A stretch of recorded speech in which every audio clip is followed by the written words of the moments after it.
It's your boy Tone, coming back at y'all, man. One more again with another great video, YouTube.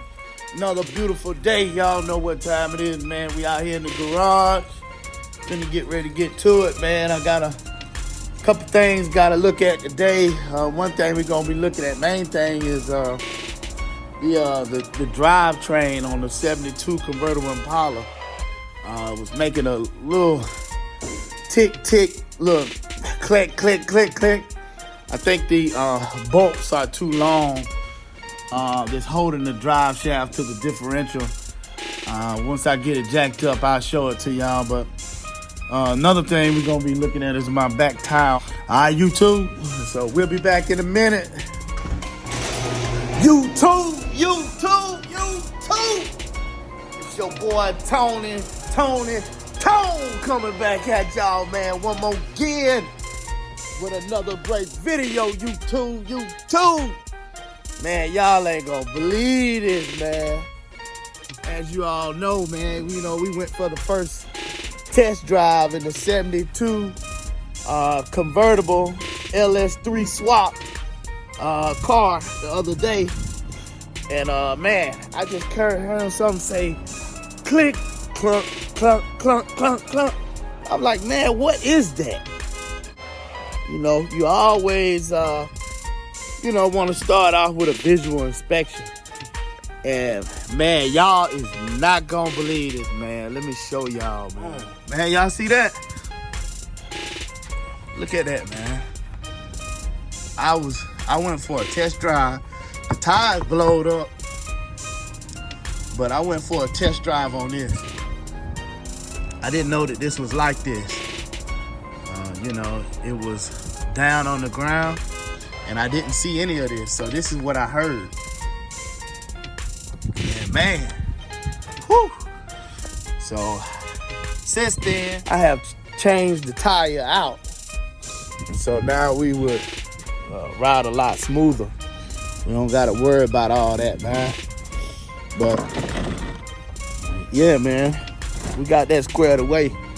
Man, I know that's a blowout waiting to happen, YouTube. I actually did a couple other things too. Got the breather on. Let me show y'all. Got the cold air intake. Got it all mounted, nice and tight. So just want to show that to y'all, YouTube. And I did some adjusting on the engine.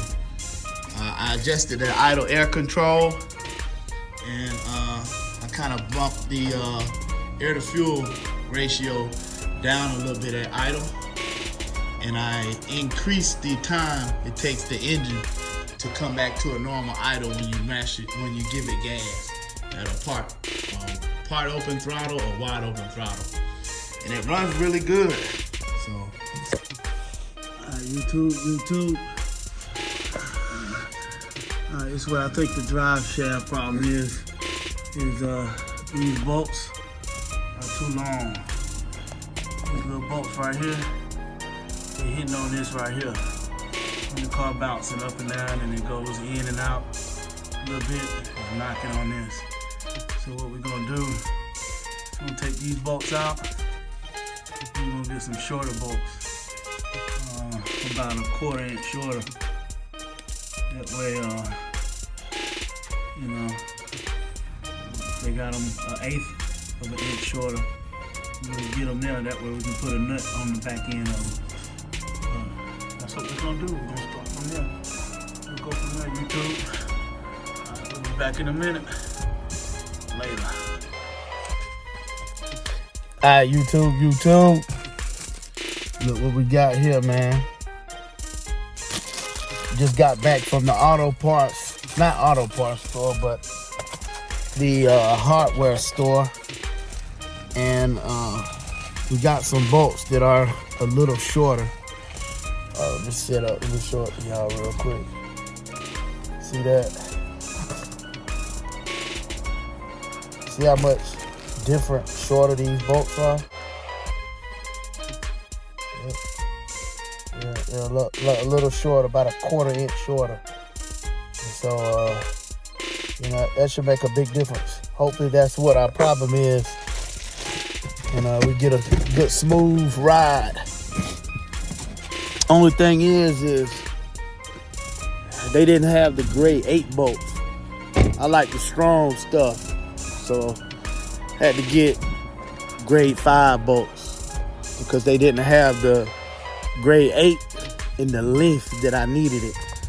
But just because I use grade 5 now, don't mean that I can't get grade 8 bolts. We still have to do the universal joints in the drive shaft. And so probably when I swap out the universal joints and we paint the drive shaft, we'll put grade 8 bolts back in there. I think they were 7/16 with a 14 pitch. That's the threads that screw into the differential. So let's get these 4 bolts installed, and we'll be back, YouTube.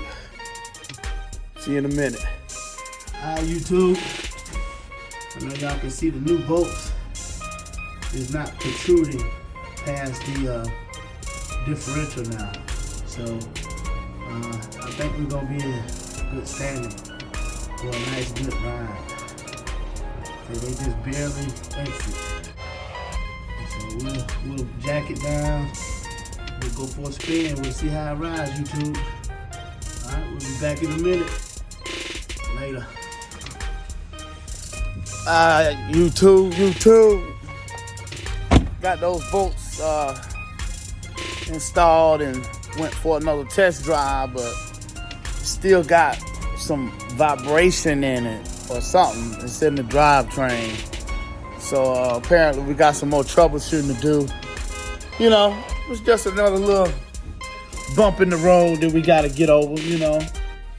I'm just going to take a break from it a little while, regroup, you know, and then come back out here on a good day after I've had some rest, had some time off from it, and jack it up, jack the rear end up, and, you know, probably get somebody to put it in and out of gear, chomp the front tires, and then that way you can see what it may be, you know, just causing the vibration. But I don't think it's the universal joints, but then again, it may be the universal joints on the back end may be giving or going away. So I have to just cross that another day. So, all right, YouTube, that's going to be all for today. I appreciate it. Thank y'all for watching. If you have not subscribed, please hit that subscribe button, subscribe to the channel, sign into your Gmail so that you can subscribe to the YouTube channel. There's more troubleshooting next video, man, on this drivetrain. So we'll see y'all in a minute. Later. Look at that sucker, man. Chipped off in the middle. Piece broke, man.